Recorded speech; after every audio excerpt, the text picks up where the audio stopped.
Yes, അപ്പൊ എല്ലാവരെയും സെഷനിലേക്ക് സ്വാഗതം ചെയ്യുന്നു. എല്ലാവരെയും സെഷനിലേക്ക് ആത്മാർത്ഥമായിട്ട് സ്വാഗതം ചെയ്യുന്നു. എൻ്റെ പേര് ആസിഫ് എന്നാണ്. കഴിഞ്ഞ 2019 ജനുവരി 6 മുതൽ കോമ്പറ്റീറ്റീവ് എക്സാം ഫീൽഡിൽ വർക്ക് ചെയ്യുന്നുണ്ട്. അല്ല ജാസിറേ? അതിൽ അന്ന് മുതലേ നമ്മൾ കറണ്ട് അഫയേഴ്സ് എടുക്കുന്നുണ്ട്. നമ്മൾ കറണ്ട് അഫയേഴ്സ് എല്ലാ ദിവസവും തിങ്കൾ മുതൽ വെള്ളി വരെ രാവിലെ 7:30 നമ്മൾ ഇങ്ങനെ കാണും. നമ്മൾ ഇങ്ങനെ കുറെ കാര്യങ്ങൾ സംസാരിക്കും. എന്നിട്ട് നമ്മൾ ഇങ്ങനെ പഠിച്ച് പോകും. ഓരോ പരീക്ഷയിലും നമുക്ക് ആവശ്യമുള്ളതൊക്കെ നമ്മളെ എന്ത് ചെയ്യാറുണ്ട്, വാങ്ങാറുണ്ട്. 20ഓളം ചോദ്യങ്ങളാണ് കഴിഞ്ഞ പരീക്ഷയിൽ LDC തിരുവനന്തപുരം പരീക്ഷയിലെ LDCയിൽ 20ഓളം ചോദ്യങ്ങളാണ് കറണ്ട് അഫയേഴ്സ് ചോദിച്ചത്. അതില് 1-2 ചോദ്യങ്ങൾ എന്താണ്, എക്കണോമിക്സിന്റെ ഡീറ്റെയിൽ ആയിട്ടുള്ള കാര്യങ്ങളും പിന്നെ നീതി ആയോഗവുമായി ബന്ധപ്പെട്ട കാര്യങ്ങളൊക്കെ ഉണ്ടായിരുന്നു. അത് ഒഴിച്ചാൽ 18ഓളം ചോദ്യങ്ങളാണ് കറണ്ട് അഫയേഴ്സിന് ചോദിച്ചിട്ടുണ്ടായിരുന്നത്. കറണ്ട് അഫയേഴ്സ് റിലേറ്റഡ് ആയിട്ടുള്ള പക്ക 18ഓളം ചോദ്യങ്ങളാണ് ഉണ്ടായിരുന്നത്. അതിൽ 16 മാർക്ക് അല്ലെങ്കിൽ 17 മാർക്ക് സ്കോർ ചെയ്തവരും ഉണ്ട്. മെസ്സേജ് അയച്ചവരുടെ കൂട്ടത്തിൽ 1 മാർക്ക് പോയി ബാക്കിയെല്ലാം കിട്ടി എന്നുള്ള രൂപത്തിലുള്ള ആളുകളും ഉണ്ടായിരുന്നു. വളരെ സന്തോഷം. അപ്പൊ ക്വസ്റ്റ്യൻ പേപ്പർ കണ്ടപ്പോ അതിൽ നമ്മൾ ഊന്നി പറയുന്നത് എന്താന്ന് ചോദിച്ചു കഴിഞ്ഞാല് നമ്മുടെ ട്രാക്ക് കറക്റ്റ് ആണ് എന്നുള്ളത് തന്നെയാണ്, അല്ലെ? അപ്പോ ആ ട്രാക്കിൽ തന്നെ നമുക്ക് എന്ത് ചെയ്യാം, പഠിച്ചു പോകാം. എന്തെങ്കിലും കുറവുകൾ ഉണ്ടെങ്കിൽ അതും കൂടി കറക്റ്റ് ചെയ്തുകൊണ്ട് ഇനി അങ്ങോട്ടുള്ള എല്ലാ പരീക്ഷയ്ക്കും നമുക്ക് എന്ത് ചെയ്യാം, ഇതേ രൂപത്തിൽ തന്നെ കുറച്ചും കൂടെ സീരിയസ് ആയിട്ട് പഠിച്ചു പോകാം എന്നുള്ളത് മാത്രമേ പറയാനുള്ളൂ. വേറെ ഒന്നും അതിനകത്ത് പറയാനില്ല കേട്ടോ. അപ്പൊ പരീക്ഷ എഴുതിയ എല്ലാ ആളുകളും കറണ്ട് അഫയേഴ്സിൽ വളരെ സാറ്റിസ്ഫൈഡ് ആണെന്ന് വിചാരിക്കുന്നു. തീർച്ചയായിട്ടും നമ്മൾ അടുത്ത അംഗത്തിനുള്ള പരിപാടികൾ സ്റ്റാർട്ട് ചെയ്യാണ്. അപ്പൊ ഇന്നത്തെ ക്ലാസ്സിൽ നമ്മൾ ചെയ്യാൻ ഉദ്ദേശിക്കുന്നത് എന്താണെന്ന് ചോദിച്ചു കഴിഞ്ഞാല് ഇന്നത്തെ ക്ലാസ്സിൽ നമ്മൾ ചെയ്യാൻ ഉദ്ദേശിക്കുന്നത് എന്താണെന്ന് ചോദിച്ചു കഴിഞ്ഞാല് നമ്മൾ ആ ക്വസ്റ്റ്യൻ പേപ്പർ, അതായത് കഴിഞ്ഞ ദിവസം തിരുവനന്തപുരം LDCക്ക് നടന്ന ക്വസ്റ്റ്യൻ പേപ്പർ റിലേറ്റഡ് ആയിട്ടുള്ള കുറച്ച് കാര്യങ്ങൾ നമുക്ക് ഇന്നത്തെ ക്ലാസ്സിൽ ഡിസ്കസ് ചെയ്യാം. അപ്പൊ പുതുതായിട്ട് പഠിച്ചു തുടങ്ങുന്ന ആളുകളെ സംബന്ധിച്ചിടത്തോളം കറണ്ട് അഫയേഴ്സിന്റെ ഏരിയ ഏതൊക്കെയാണ് എന്നുള്ളത് മനസ്സിലാക്കാൻ വേണ്ടി സാധിക്കും. അത് അടുത്ത ഘട്ടം LDCക്കാർക്കും ഉപകാരപ്പെടും കേട്ടോ. നമുക്ക് 1-2 ക്ലാസ്സുകൾ അങ്ങനെ ചെയ്യാം. അതിനുശേഷം ഈ ഏരിയയിലുള്ള ഇമ്പോർട്ടന്റ് ആയിട്ടുള്ള ടോപ്പിക്കിന്റെ ഡീറ്റെയിൽഡ് ആയിട്ടുള്ള ക്ലാസ്സുകളായിട്ട് നമ്മുടെ ക്ലാസ്സുകൾ ഇങ്ങനെ തുടർന്ന് പോകും. യെസ്. അപ്പോ ഇന്നത്തെ ക്ലാസ്സിൽ മറ്റൊരു സന്തോഷം എന്താന്ന് ചോദിച്ചു കഴിഞ്ഞാല് ഞാൻ ക്വസ്റ്റ്യൻ പേപ്പർ എടുത്തു. അതിനൊന്നും എനിക്ക് പ്രത്യേകമായിട്ടുള്ള സ്ലൈഡുകൾ ഉണ്ടാക്കേണ്ടി വന്നിട്ടില്ല. കാരണം അതെല്ലാം നമ്മുടെ കയ്യിലുള്ള സ്ലൈഡുകളായിരുന്നു എന്നുള്ളതാണ് സന്തോഷം. ഒന്നാമത്തെ ചോദ്യം, 2 ചോദ്യങ്ങൾ ഇവിടെ സ്ക്രീനിൽ കാണാം. നിങ്ങൾ ആൻസർ ഒന്ന് കമന്റ് ചെയ്യുക. എന്നിട്ട് നമുക്ക് എന്ത് ചെയ്യാം, അതുമായി റിലേറ്റ് ചെയ്തിട്ടുള്ള കാര്യങ്ങൾ കൂടി ഡിസ്കസ് ചെയ്യാം കേട്ടോ. അപ്പൊ നിലവിലെ ട്രെൻഡ് മനസ്സിലാക്കിക്കൊണ്ട് നമുക്ക് എന്ത് ചെയ്യാം, ഇവിടുന്ന് അങ്ങോട്ട് പഠിച്ച് പോകാം. യെസ്. അപ്പൊ ഇപ്പോഴത്തെ നമ്മൾ റീസെന്റ് ആയിട്ട് പഠിപ്പിച്ചാണ്. മന്ത്രിസഭ വന്ന സമയത്തിലെ 2 ക്ലാസ് വെച്ച് ഡീറ്റെയിൽ ആയിട്ട് പഠിച്ചതാണ്. ഇപ്പോഴത്തെ കേന്ദ്ര യുവജന, അതടുത്ത ഇനി പഠിക്കാനുള്ള ആളുകൾക്ക് LGSകാർക്കൊക്കെ ഡീറ്റെയിൽ ആയിട്ട് നമ്മൾ ക്ലാസ്സുകൾ ചെയ്യും കേട്ടോ. ഇന്ന് നമ്മളെ ഒരു ടച്ച് നടത്തി പോവാണ്. ഇത് നമുക്ക് ഡീറ്റെയിൽ ആയിട്ട് ചെയ്യേണ്ട ക്ലാസ് ആണ്. കേരളത്തിലെയും കേന്ദ്രത്തിലെയും മന്ത്രിസഭകൾ ഡീറ്റെയിൽ ആയിട്ട് നമ്മൾ ചെയ്യും കേട്ടോ. ഇപ്പോഴത്തെ കേന്ദ്ര യുവജന കായിക വകുപ്പ് കൈകാര്യം ചെയ്യുന്നത് ആരാണ് എന്ന് ചോദിച്ചു കഴിഞ്ഞാൽ ആരാ? യെസ്, യുവജന കായിക വകുപ്പ് കൈകാര്യം ചെയ്യുന്ന ആളാരാന്ന് ചോദിച്ചു കഴിഞ്ഞാല് നമ്മൾ പഠിച്ചതാണ്. കഴിഞ്ഞ മന്ത്രിസഭയിൽ ആരോഗ്യമന്ത്രിയായിരുന്ന, കഴിഞ്ഞ മോദി സർക്കാർ 2.0 ആരായിരുന്നു? മൻസുഖ് മാണ്ഡവ്യ ആയിരുന്നു ആരോഗ്യമന്ത്രി ആയിട്ടുണ്ടായിരുന്നത്. അദ്ദേഹം ഇപ്പോഴത്തെ മന്ത്രിസഭയിലെ ആരായിട്ട് വന്നു?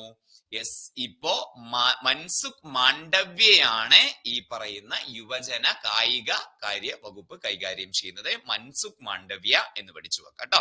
മൻസുഖ് മാണ്ഡവ്യ. അപ്പോ എന്നും കായികം, നമുക്ക് എന്തെങ്കിലുമൊക്കെ സ്പോർട്സ് റിലേറ്റഡ് ആയിട്ടുള്ള കാര്യങ്ങളിൽ ഏർപ്പെട്ട് കഴിഞ്ഞാല് മനസ്സിന് ഭയങ്കര സുഖമാണ് എന്ന് മൻസുഖ് എന്ന് വേണമെങ്കിൽ ഓർത്തു വെക്കാം കേട്ടോ. എക്സിലായിട്ടൊക്കെ കളിക്കാനൊക്കെ പോകുന്ന ആളുകൾക്ക്, കളിച്ചില്ലെങ്കിൽ എന്താണ്, സ്പോർട്സ് ക്രിക്കറ്റും ഫുട്ബോളൊക്കെ കളിക്കാൻ പോകുന്ന ആളുകൾക്ക് കളിച്ചില്ലെങ്കിൽ മനസ്സിനൊരു സുഖം ഉണ്ടാവില്ല, കളിച്ചാൽ മനസ്സിനൊരു സുഖം ഉണ്ടാവും എന്നുള്ള രൂപത്തിൽ കായിക വകുപ്പ് മന്ത്രി മൻസുഖ് മാണ്ഡവ്യ എന്ന് ഓർത്ത് വെക്കാം. യെസ്. അപ്പൊ അക്കൂട്ടത്തിൽ നമുക്ക് എന്ത് ചെയ്യാം, നമുക്ക് കുറച്ച് ഇമ്പോർട്ടന്റ് ആയിട്ടുള്ള മന്ത്രിസഭകൾ, ക്യാബിനറ്റ് മന്ത്രിമാരും അവരുടെ വകുപ്പുകളും ഒന്ന് പരിചയപ്പെട്ടാലോ? അവരുടെ വകുപ്പുകളൊന്ന് പരിചയപ്പെട്ടാലോ? അപ്പൊ നരേന്ദ്രമോദിയാണ് നമ്മുടെ പ്രധാനമന്ത്രി ആണല്ലോ. യെസ്, അതിലൊരു സംശയമില്ലല്ലോ. ഒപ്പം തന്നെ പേഴ്സണൽ പൊതു പരാതി പരിഹാരം, പെൻഷൻ, ആണവോർജം, പിന്നെ ബഹിരാകാശം കൂടി ഉണ്ട് കേട്ടോ. ബഹിരാകാശം എന്ന് പറയുന്നത് ഇപ്പൊ ട്രെൻഡിങ് ആണ് അല്ലേ? ബഹിരാകാശ വകുപ്പുമായി ബന്ധപ്പെട്ട ചോദ്യങ്ങൾ എപ്പോഴും ചോദിക്കാറ്. ആദിത്യയില് കൈവശം കൊടുത്തിട്ടുണ്ടോ PSCക്ക്? ഇപ്പൊ കഴിഞ്ഞ ഒരു 5 പരീക്ഷ എടുത്തു കഴിഞ്ഞാൽ അതിന് ആദിത്യ L1 ഇല്ലാത്തൊരു പരീക്ഷയില്ല. അടുപ്പിച്ച് 5 പരീക്ഷ എടുത്തു കഴിഞ്ഞാൽ അതിലൊക്കെ ആദിത്യ L1 ഉണ്ട്. അപ്പൊ ഇന്നത്തെ കഴിഞ്ഞ പരീക്ഷയിലും തിരുവനന്തപുരം LDCയിലും ചോദിച്ചിട്ടുണ്ട്. ആദിത്യ L1മായി ബന്ധപ്പെട്ട ഡീറ്റെയിൽ ആയുള്ള ക്ലാസ്സുകൾ ഇന്നത്തെ ക്ലാസ്സിൽ തന്നെ നമുക്ക് വരുന്നുണ്ട്, പോയിന്റുകൾ കേട്ടോ. അപ്പൊ പ്രധാനമന്ത്രി, പേഴ്സണൽ പൊതുപരിഹാരം, പെൻഷൻ, ആണവോർജം, ബഹിരാകാശം, ഇതൊക്കെ ആരുടെ ഡ്യൂട്ടിയാണ്? നമ്മുടെ മോദിജിയുടെ ഡ്യൂട്ടിയാണ്. പിന്നെ സുപ്രധാനമായിട്ടുള്ള നയവിഷയങ്ങൾ മറ്റു മന്ത്രിമാർക്ക് നൽകിയിട്ടില്ലാത്ത മുഴുവൻ വകുപ്പുകളും ആരുടെ ഡ്യൂട്ടിയാണ്? നരേന്ദ്രമോദിയുടെ ഡ്യൂട്ടിയാണ് എന്ന പോയിന്റ് ഓർത്ത് വെക്കട്ടോ. അപ്പൊ സുപ്രധാന നയവിഷയങ്ങൾ, മറ്റു മന്ത്രിമാർക്ക് നൽകിയിട്ടില്ലാത്ത മുഴുവൻ വകുപ്പുകളും, ഇതൊക്കെ ആരുടെ ഡ്യൂട്ടിയാണ്? നമ്മുടെ പിന്നെ മോദിജിയുടെ ഡ്യൂട്ടിയാണ് എന്ന പോയിന്റ് എന്ത് ചെയ്യാം? ഓർത്ത് വെക്കാം. Okay, yes. ഇനി അമിത്ഷാ ആഭ്യന്തര വകുപ്പ് മന്ത്രിയാണ്. ഇനി ജയശങ്കറോ വിദേശകാര്യ വകുപ്പ് മന്ത്രിയാണ്. ആഭ്യന്തരമന്ത്രിയാണ് അമിത്ഷാ. ജയശങ്കർ വിദേശകാര്യ മന്ത്രിയാണ് എന്ന് ഓർത്തു വെക്കാം. അതൊക്കെ പിന്നെ എല്ലാവർക്കും അറിയാം അല്ലെ? ഇനി രാജ്യത്തെ കാക്കുന്ന ആളാണ് രാജ്നാഥ് സിംഗ്. പുതിയ ആളുകൾ എഴുതിയെടുക്കണോ എന്നുള്ള ഒരു സംശയം ഇപ്പൊ വരും അല്ലെ? ക്ലാസ്സിൽ തന്നെ പെട്ടെന്ന് നോട്ട് എഴുതിയെടുക്കുന്നതാണ് ഏറ്റവും ബെറ്റർ. കാരണം കറണ്ട് അഫയേഴ്സിന് വേണ്ടിയിട്ട് 1 മണിക്കൂർ ചെലവഴിക്കുക എന്നുള്ളതാണ് നമ്മുടെ ഒരു പോളിസി. കറണ്ട് അഫയേഴ്സിന് വേണ്ടി LGSRോട് വേണ്ടിയിട്ടാണ് പറയുന്നത്. കറണ്ട് അഫയേഴ്സിന് വേണ്ടിയിട്ട് 1 മണിക്കൂർ ക്ലാസ് ചെലവഴിക്കുക ഒരു ദിവസം എന്നുള്ളതാണ് നമ്മുടെ ഒരു പോളിസി. ഇപ്പൊ ഞാൻ ക്ലാസ് കേൾക്കാം, പിന്നെ വൈകിട്ട് എനിക്ക് ഒഴിവുണ്ടാകുമ്പോൾ എഴുതിയെടുക്കുക എന്ന് പറയുമ്പോൾ 2-2.5 മണിക്കൂർ നിങ്ങൾക്ക് ഇതിനു വേണ്ടി പോകും. അങ്ങനെയൊന്നും ചെയ്യരുത്. നമ്മൾ വളരെ ടൈമിന് വളരെയധികം സിസ്റ്റമാറ്റിക് ആയിട്ട് നമ്മൾ എന്ത് ചെയ്യണം? സമയം കണ്ടെത്തി തന്നെ അതിനെ വിനിയോഗിക്കണം കേട്ടോ. അപ്പോ പിന്നെ അടുക്കളയിലൊക്കെ തിരക്കുള്ള ആളുകൾ ഉണ്ടാകുമ്പോൾ വേറെ ഓപ്ഷൻ ഇല്ലാത്ത ആളുകൾക്ക് പിന്നീട് എഴുതിയെടുക്കാം എന്നുള്ളതല്ലാതെ എഴുതിയെടുക്കാതിരിക്കരുത്. PDF നോക്കി പഠിക്കാം എന്നുള്ളത് അത് അത്രത്തോളം പോസിബിൾ ആവില്ല. കാരണം ഇപ്പൊ ഈ LDC പരീക്ഷ നമ്മൾ 6 മാസം പഠിച്ചു. 6 മാസം കുത്തിയിരുന്ന് PDF എഴുതുകയാണെങ്കിൽ ചിലപ്പോൾ ഒരു മിനിമം ഒരു 200 MB എങ്കിലും ഉണ്ടാവും ഈ PDF മാത്രം. ഇത് എപ്പം നിങ്ങൾ വായിച്ചു നോക്കും പരീക്ഷയുടെ തലേദിവസം? നേരെ മറിച്ച് നമ്മുടെ സ്വന്തം കൈപ്പടയിൽ എഴുതിയ നോട്ടാണെങ്കിൽ എഴുതിയെടുക്കാനൊക്കെ വളരെ ഈസി ആയിരിക്കും. മീൻസ് എഴുതിയെടുക്കാനല്ല, വായിച്ചു നോക്കാനൊക്കെ വളരെ ഈസി ആയിരിക്കും. എക്സാമിന്റെ തലേ ദിവസങ്ങൾ മറിച്ചു നോക്കാൻ, അതവിടെയാണ് ഇതിവിടെയാണ്, നിങ്ങൾക്ക് പരീക്ഷ ഹാളിൽ ഇങ്ങനെ ഓർമ്മ വരും. അതവിടെയാണ്, അവിടെ ഒരു റെഡ് മാർക്ക് ഉണ്ടായിരുന്നു, അവിടെ ഒരു ഗ്രീൻ മാർക്ക് ഉണ്ടായിരുന്നു എന്നുള്ള രൂപത്തിലൊക്കെ നമുക്ക് ഓർത്തെടുക്കാൻ എളുപ്പമാണ്. അപ്പൊ നോട്ട് നോട്ട് ഉള്ളതാണ് നല്ലത് പുതിയതായിട്ട് പഠിച്ചു തുടങ്ങുന്ന ആളുകൾക്ക് കേട്ടോ. യെസ്, അപ്പോ അത് നോക്കുക.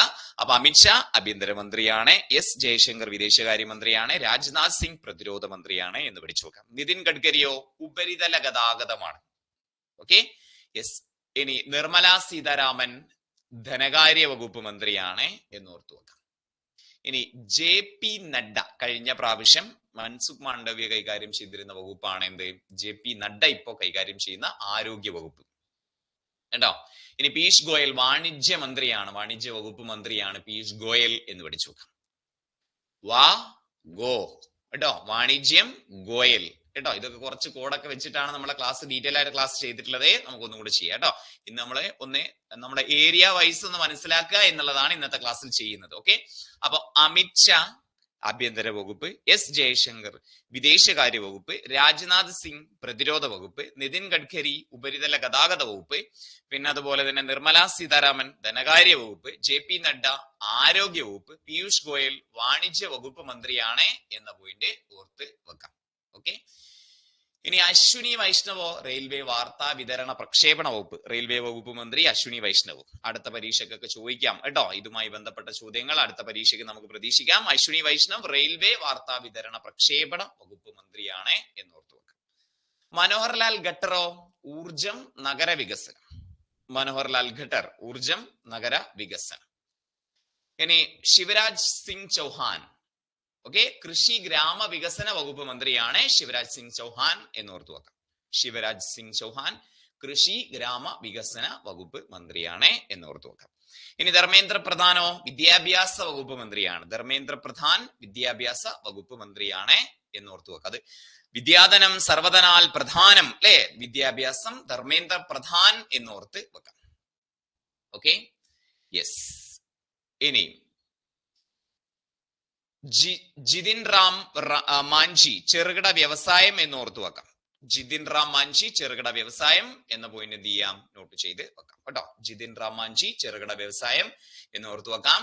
രാംമോഹൻ നായിഡു വ്യോമയാന വകുപ്പ് മന്ത്രിയാണ്. ഏത്? രാംമോഹൻ നായിഡു എന്ന് ഓർത്തു വെക്കാം കേട്ടോ. രാംമോഹൻ നായിഡു വ്യോമയാന ഗതാഗതമാണ് എന്ന പോയിന്റ് ഓർത്തു വെക്കാം. ഹർദീപ് സിംഗ് പുരി പെട്രോളിയം പ്രകൃതിവാതക വകുപ്പ് മന്ത്രിയാണ്. ഹർദീപ് സിംഗ് പുരി പെട്രോളിയം പ്രകൃതിവാതം. ഓക്കെ, അപ്പൊ അശ്വിനി വൈഷ്ണവ് ഇതിന്റെ മന്ത്രിയാണ്. റെയിൽവേ വാർത്താ വിതരണ പ്രക്ഷേപണ മന്ത്രിയാണ്. മനോഹർ ലാൽ ഖട്ടർ ഊർജം നഗര വികസനം കൂടി ഉണ്ട് എന്ന് ഓർത്തു വെക്കാം. ശിവരാജ് സിംഗ് ചൗഹാൻ കൃഷി ഗ്രാമ വികസനം എന്ന് ഓർത്തു വെക്കാം. ധർമ്മേന്ദ്ര പ്രധാൻ വിദ്യാഭ്യാസ വകുപ്പ് മന്ത്രിയാണ്. ജിതിൻ റാം മാഞ്ചി ചെറുകിട വ്യവസായം, രാംമോഹൻ നായിഡു വ്യോമയാന ഗതാഗതം, ഹർദീപ് സിംഗ് പുരി പെട്രോളിയം പ്രകൃതിവാതകം വകുപ്പ് മന്ത്രിയാണ് എന്ന പോയിന്റ് ഓർത്തു വെക്കാം. ഇനി ചിരാഗ് പാസ്വാൻ ആരാണ്? കായികം യുവജന ക്ഷേമ വകുപ്പ് മന്ത്രിയാണ്. ചിരാഗ് പാസ്വാൻ എന്ന പോയിന്റ് ഓർത്തു വെക്കാം കേട്ടോ. ചിരാഗ് പാസ്വാൻ ആരാണ്? കായികം യുവജന ക്ഷേമ വകുപ്പ് മന്ത്രിയാണ് എന്ന പോയിന്റ് കൂടി അതിലേക്ക് കൂട്ടിച്ചേർത്ത് വെക്കാം. ഓക്കെ, എസ് എഫ് മന്ത്രിമാരും വകുപ്പുകളും നമ്മൾ എന്ത് ചെയ്യണം, വളരെ വിശദമായിട്ട് തന്നെ നോക്കണം. ഓക്കെ, ഇത് നമുക്ക് വളരെ ഡീറ്റെയിൽ ആയിട്ട് ഒരു ക്ലാസ്സും കൂടി നമുക്ക് ചെയ്യാം കേട്ടോ. Okay, yes. അപ്പൊ നമ്മളിപ്പോ ഇന്നത്തെ ക്ലാസ്സിലെ നമ്മൾ എന്താണ്, നമ്മൾ കഴിഞ്ഞ പരീക്ഷയ്ക്ക് വന്ന കാര്യങ്ങളെ ബേസ് ചെയ്തിട്ട് നമ്മൾ ഒരു റിവിഷൻ ക്ലാസ് പോലെ, അല്ലെങ്കിൽ നമുക്ക് എന്തൊക്കെ പഠിക്കണം എന്നുള്ള ഏരിയ നമ്മൾ നോക്കി മനസ്സിലാക്കി പോവാണ്. യെസ്, അപ്പൊ ഞാന് അവിടെ തൽക്കാലം നമ്മൾ എന്ത് ചെയ്യുന്നു, മന്ത്രിമാരും വകുപ്പുകളും അവിടെ അവസാനിപ്പിക്കുന്നു. നമുക്ക് ഡീറ്റെയിൽ ആയിട്ടുള്ള ക്ലാസ്സുകളെ ഒന്നും കൂടി എടുത്ത് ചെയ്യാം കേട്ടോ. ഇന്നത്തെ ക്ലാസ്സിൽ ഒരു ഓവറോൾ സ്ട്രക്ചർ ആണ് നമ്മൾ ഉദ്ദേശിക്കുന്നത്. ഓക്കെ, അപ്പൊ ഈ ഒരു ചോദ്യത്തിൽ നിന്ന് നമ്മൾ മനസ്സിലാക്കി വെക്കുക, LGS കാരൊക്കെ പ്രത്യേകിച്ച് എഴുതി വെക്കുക, കേരളത്തിലെ മന്ത്രിമാര്, ഓക്കെ, കേരളത്തിലെ മന്ത്രിമാരും വകുപ്പുകളും, യെസ് വകുപ്പുകളും, പിന്നെ കേരളത്തിലെ പഠിക്കുമ്പോ അവരുടെ മണ്ഡലങ്ങൾ കൂടി എന്ത് ചെയ്യാം, നമ്മൾ പഠിക്കണം. ഇനി കേന്ദ്ര മന്ത്രിസഭയും വകുപ്പുകളും നമ്മൾ എന്ത് ചെയ്യണം, നമ്മുടെ പരീക്ഷ ആവുമ്പോഴത്തേക്കും നമ്മൾ കവർ ചെയ്ത് പഠിച്ചിട്ടുണ്ടാവണം. ഓക്കെ, ആ ഒരു കാര്യം ഇവിടെ നിന്ന് നിങ്ങൾ മനസ്സിലാക്കി വെക്കുക. കേരളത്തിലെ മന്ത്രിമാരും വകുപ്പുകളും അവരുടെ മണ്ഡലങ്ങളും, പിന്നെ റീസെന്റ് ആയിട്ട് ഇപ്പൊ നമ്മളെ പുതുപ്പള്ളിയിലൊക്കെ റീസെന്റ് ആയിട്ട് ഒരു തെരഞ്ഞെടുപ്പ് നടന്നില്ലേ, അപ്പൊ റീസെന്റ് ആയിട്ടുള്ള തെരഞ്ഞെടുപ്പുകളും മന്ത്രിസഭയിൽ വന്ന മാറ്റങ്ങളും മന്ത്രിസഭയുമായി ബന്ധപ്പെട്ട നിയമസഭയുമായി ബന്ധപ്പെട്ട ഓവറോൾ കാര്യവും നമ്മൾ എന്ത് ചെയ്യണം, നോട്ട് ചെയ്ത് വെക്കണം കേട്ടോ. യെസ്, അപ്പൊ കേരളത്തിലെ മന്ത്രിമാരും വകുപ്പുകളും അവരുടെ മണ്ഡലങ്ങളും കേന്ദ്ര മന്ത്രിസഭയിലെ മന്ത്രിമാരും വകുപ്പുകളും കാര്യങ്ങളൊക്കെ എന്ത് ചെയ്യണം, ഡിസ്കസ് ചെയ്തിട്ട് വേണം നമ്മൾ പഠിക്കാൻ വേണ്ടിയിട്ട്. അത് മനസ്സിലാക്കാനാണ് ഈ ഒരു പോയിന്റ് പറഞ്ഞത്. അത് ഡീറ്റെയിൽ ആയിട്ട് തന്നെ നമുക്ക് എന്ത് ചെയ്യണം, ഡിസ്കസ് ചെയ്യണം കേട്ടോ. യെസ്, ഇനി ഇന്ത്യയുടെ രണ്ടാമത്തെ ചോദ്യമാണ്, നമ്മൾ കഴിഞ്ഞ പരീക്ഷയിൽ ഉണ്ടായിരുന്ന രണ്ടാമത്തെ ചോദ്യമാണ്. ഇന്ത്യയുടെ രാഷ്ട്രപതിയായ ദ്രൗപദി മുർമുവിനെ സംബന്ധിച്ച് ശരിയായ പ്രസ്താവന ഏതാണ്? ഓക്കെ, ഒന്ന് കമന്റ് ചെയ്തേ. ഇന്ത്യയുടെ രാഷ്ട്രപതിയായിരുന്ന ദ്രൗപദി മുർമുവിനെ സംബന്ധിച്ച് ശരിയായ പ്രസ്താവനകൾ ഏതാണ് എന്ന് ചോദിച്ചു കഴിഞ്ഞാൽ, യെസ് ചിരാഗില് ഇതുണ്ടോ, നമുക്ക് നോക്കാം, ഒരു മിനിറ്റ്. യെസ്, ഇന്ത്യയുടെ രാഷ്ട്രപതിയായ ദ്രൗപദി മുർമുവിനെ സംബന്ധിക്കുന്ന ശരിയായ പ്രസ്താവന ഏത് എന്നുള്ളതാണ് ചോദ്യം. പറഞ്ഞത് മാറിപ്പോയതാണോ? യെസ്, യുവജനകാര്യ കായിക വകുപ്പ് മന്ത്രി മൻസുഖ് മാണ്ഡവ്യാണ്. യെസ്, നമ്മുടെ രാഷ്ട്രപതിയായ ദ്രൗപദി മുർമുവിനെ സംബന്ധിക്കുന്ന ശരിയായ പ്രസ്താവന ഏതാണ് എന്ന് ചോദിച്ചു കഴിഞ്ഞാൽ 15 കൊണ്ട് 14 കൊണ്ട് അപ്പൊ തന്നെ നമുക്ക് എന്ത് ചെയ്യാം, രണ്ടങ്ങ് കട്ട് ചെയ്യാം അല്ലെ. യെസ്, 15ാമത്തെ പ്രസിഡന്റ് ആണ് എന്ന് നമ്മൾ പറഞ്ഞിട്ടുണ്ട്. പിന്നെ യെസ്, 2015 മുതൽ 2021 വരെ ജാർഖണ്ഡ് ഗവർണർ ആയിരുന്നോ അതോ ഒഡീഷയുടെ ഗവർണർ ആയിരുന്നോ, അതും നമ്മൾ പഠിച്ചതാണ്. യെസ്, അതും നമ്മൾ പഠിച്ചതാണ്. എന്താണ്, 2015 മുതൽ 2021 വരെ ജാർഖണ്ഡിന്റെ ഗവർണർ ആയിരുന്നു എന്ന് നമ്മളെ പഠിച്ചിട്ടുണ്ട് അല്ലെ. അപ്പോ 1 ശരിയാണ് 3 ശരിയാണ് എന്ന ഉത്തരത്തിലേക്ക് നമുക്ക് എന്ത് ചെയ്യാൻ പറ്റും, എത്താൻ വേണ്ടിയിട്ട് സാധിക്കും. 1 ശരിയാണ് 3 ശരിയാണ് എന്ന പോയിന്റുകളിലേക്ക് നമുക്ക് എത്താൻ വേണ്ടിയിട്ട് സാധിക്കും. ഓക്കെ, യെസ്, ഇത് കുറച്ചും കൂടെ കാര്യങ്ങളുണ്ട്. ഞാൻ ഇന്ന് എല്ലാം എടുത്തിട്ടില്ല. യെസ്, ഓക്കെ, നമുക്ക് എന്ത് ചെയ്യാം, ഇന്നത്തെ ക്ലാസ്സിൽ ഓടിച്ചങ്ങ് പോവാം എന്നുള്ളതാണ് ഉദ്ദേശം കേട്ടോ. കാര്യങ്ങൾ ഏരിയ മനസ്സിലാക്കുക. അപ്പൊ കേന്ദ്രത്തിന്റെ ആണെങ്കിൽ കേന്ദ്ര മന്ത്രിസഭ വകുപ്പുകൾ പഠിക്കണം. കേരളത്തിലെ ആണെങ്കിൽ കേരളത്തിന്റെ മന്ത്രിസഭ, മാറി വന്ന മന്ത്രിമാരെ, പുതിയതായിട്ട് നടന്ന തെരഞ്ഞെടുപ്പ്, അവരുടെ മണ്ഡലങ്ങൾ, ഈ കാര്യങ്ങളൊക്കെ നമ്മൾ അപ്ഡേറ്റ് ചെയ്യണം എന്നുള്ള കാര്യം എന്ത് ചെയ്യുക, പഠിച്ചു വെക്കാം. ചിരാഗ് പാസ്വാൻ ഭക്ഷ്യവകുപ്പ് ആണ്. യെസ്, സ്ലൈഡിൽ വേറെ ആയിരുന്നോ? ഒരു മിനിറ്റ്. കായിക യുവജന ക്ഷേമം അല്ല കേട്ടോ. കായിക യുവജന ക്ഷേമം നമ്മൾ ഓൾറെഡി പഠിച്ചതാണല്ലോ, മൻസുഖ് മാണ്ഡവ്യ കേട്ടോ. ചിരാഗ് പാസ്വാൻ ഇവിടെ സ്ലൈഡ് തെറ്റിയതാണ്. ഭക്ഷ്യ സംസ്കരണമാണ്. ഭക്ഷ്യ സംസ്കരണം എന്ന് നോട്ട് ചെയ്ത് വെക്കാം കേട്ടോ. ഭക്ഷ്യ സംസ്കരണമാണ് ചിരാഗ് പാസ്വാൻ. ഓക്കെ, കായികം യുവജന ക്ഷേമം ഓൾറെഡി നമ്മൾ പഠിച്ചതാണ്, മൻസുഖ് മാണ്ഡവ്യ. അതല്ലേ പറഞ്ഞ നിങ്ങളെ? ഓക്കെ, യെസ്, ഇതൊക്കെ ഉണ്ട്. ഇത് സ്ലൈഡിൽ ഉണ്ടാവും. ഞാൻ പറഞ്ഞല്ലോ, ഒരു ക്ലാസ് നമുക്ക് ഡീറ്റെയിൽ ആയിട്ട് അത് നമ്മൾ ചെയ്യും കേട്ടോ. ഡീറ്റെയിൽ ആയിട്ട് നമ്മൾ അത് ചെയ്യും. ഓക്കെ, ഇന്ന് നമുക്ക് ഒരു ഏരിയ വൈസ് ഉള്ള പഠനം, എന്തൊക്കെ പഠിക്കണം എന്നുള്ളതിന്റെ ഒരു ഓവറോൾ സ്ട്രക്ചർ നിങ്ങളിലേക്ക് എത്തിക്കുക എന്നുള്ളതാണ് ഉദ്ദേശം. ഓക്കെ, എത്രാമത്തെ രാഷ്ട്രപതിയാണ് ദ്രൗപദി മുർമു എന്ന് ചോദിച്ചു കഴിഞ്ഞാൽ 15ാമത്തെ രാഷ്ട്രപതിയാണ് ദ്രൗപദി മുർമു എന്ന് പഠിച്ചു നോക്കാം. ഇന്ത്യയുടെ എത്രാമത്തെ രാഷ്ട്രപതിയാണ് ദ്രൗപദി മുർമു? 15ാമത് രാഷ്ട്രപതിയാണ് ദ്രൗപദി മുർമു എന്ന് പഠിച്ചു വെക്കാം. ഇന്ത്യയുടെ ഇനി അടുത്ത പരീക്ഷയ്ക്ക് ദ്രൗപദി മുർമു രാഷ്ട്രപതി ഉപരാഷ്ട്രപതി തെരഞ്ഞെടുപ്പ് നമ്മുടെ ഹോട്ട് ടോപ്പിക്സിൽ ഒന്നായിരുന്നു അല്ലെ? യെസ്, രാഷ്ട്രപതി ഉപരാഷ്ട്രപതി തെരഞ്ഞെടുപ്പ് നമ്മുടെ ഹോട്ട് ടോപ്പിക്സിൽ ഒന്നായിരുന്നു. കഴിഞ്ഞ നമ്മൾ പഠിച്ച കേന്ദ്ര മന്ത്രിസഭ, കേരള മന്ത്രിസഭ ഹോട്ട് ടോപ്പിക്സിൽ ഒന്നായിരുന്നു. ഒരു 38-41 ടോപ്പിക്കിന്റെ ഹോട്ട് ടോപ്പിക്സ് നമ്മൾ എടുത്തായിരുന്നു കേട്ടോ. യെസ്, അപ്പോ LGSകാരെ ഇതൊക്കെ നമ്മൾ എടുക്കും കേട്ടോ. അപ്പൊ ഇന്ത്യയുടെ 15ാമത് രാഷ്ട്രപതിയാണ് ദ്രൗപദി മുർമു. ഇന്ത്യയുടെ രാഷ്ട്രപതിയാകുന്ന 2ാമത്തെ വനിതയാണ് ദ്രൗപദി മുർമു. അപ്പൊ ആദ്യത്തെ ആരാ? 2ാമത്തെ വനിതയാണ് ദ്രൗപദി മുർമു. ആദ്യത്തെ പ്രതിഭ പാട്ടീൽ അല്ലെ? യെസ്, ആദിവാസി വിഭാഗത്തിൽ നിന്നുള്ള ആദ്യത്തെ ഇന്ത്യൻ രാഷ്ട്രപതിയാണ്. അതാണ് സന്താൾ ആദിവാസി വിഭാഗത്തിൽ നിന്ന്. ഓക്കെ, ഇനി 2007 ഒഡീഷ നിയമസഭയുടെ മികച്ച MLAക്കുള്ള നിൽക്കന്ത് പുരസ്കാരം ലഭിച്ചിട്ടുണ്ട്. ഇനി ഞാൻ വേറൊന്ന് പറയട്ടെ മക്കളെ, ഈ ദ്രൗപദി മുർമുവുമായി ബന്ധപ്പെട്ട ചോദ്യം നമ്മുടെ ക്ലാസ്സിൽ ഇരുന്ന ആളുകൾക്ക് ഇത് എളുപ്പമായിരിക്കും. അല്ലാത്ത ആളുകളെ സംബന്ധിച്ചിടത്തോളം അത് 15ാമത്തെ ആണെന്ന് കിട്ടും. പക്ഷെ ഈ പറയുന്ന ജാർഖണ്ഡ് കിട്ടിയില്ലെങ്കിൽ അവിടെ കൺഫ്യൂഷൻ ആവും അല്ലെ? ജാർഖണ്ഡ് കിട്ടിയില്ലെങ്കിൽ കൺഫ്യൂഷൻ ആവും. ഇത് നമ്മളിവിടെ കൃത്യമായി ഇവിടെ പഠിച്ചത് കൊണ്ടാണ്. ഏത് ഒഡീഷ എന്ന് എവിടെയെങ്കിലൊക്കെ ചിലപ്പോൾ കേട്ടിട്ടുണ്ടാവും. അപ്പൊ ഒഡീഷ അവിടെ ഓപ്ഷനിലും ഉണ്ട്, തെറ്റിക്കാൻ വേണ്ടി കൊടുത്തതാണ് ഒഡീഷ കേട്ടോ. പക്ഷെ ഇവിടെ എന്താണ്? ഒഡീഷ നിയമസഭയുടെ മികച്ച MLAക്കുള്ള നിൽക്കന്ത് പുരസ്കാരം ലഭിച്ചിട്ടുണ്ട്. യെസ്, നമ്മുടെ ദ്രൗപദി മുർമുവിനെ.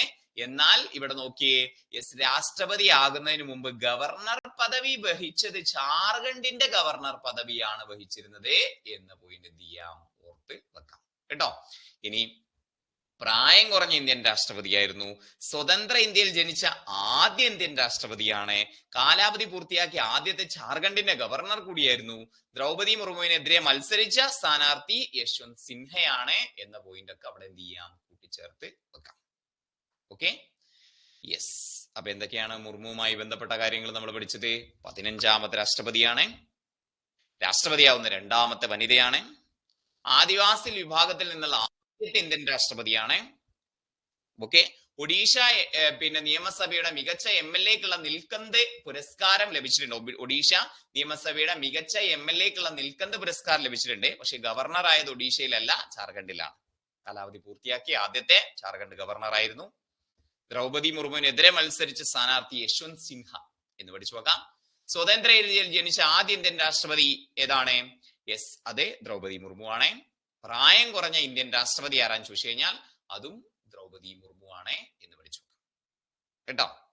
യെസ്, കഴിഞ്ഞോ? 2022 ജൂലൈ 25-നാണ് 15ാമത് രാഷ്ട്രപതിയായിട്ട് ദ്രൗപദി മുർമു സത്യപ്രതിജ്ഞ ചെയ്തത്. അന്ന് സത്യവാചകം ചൊല്ലിക്കൊടുത്തത് ആരാണ്? സുപ്രീം കോടതി ചീഫ് ജസ്റ്റിസ് ആയിരുന്ന നൂത്തലപതി വെങ്കടരമണ NV രമണ എന്ന് പഠിച്ചു വെക്കാം.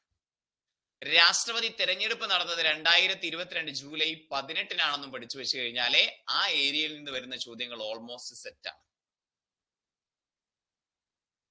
ക്ലിയർ ആണോ?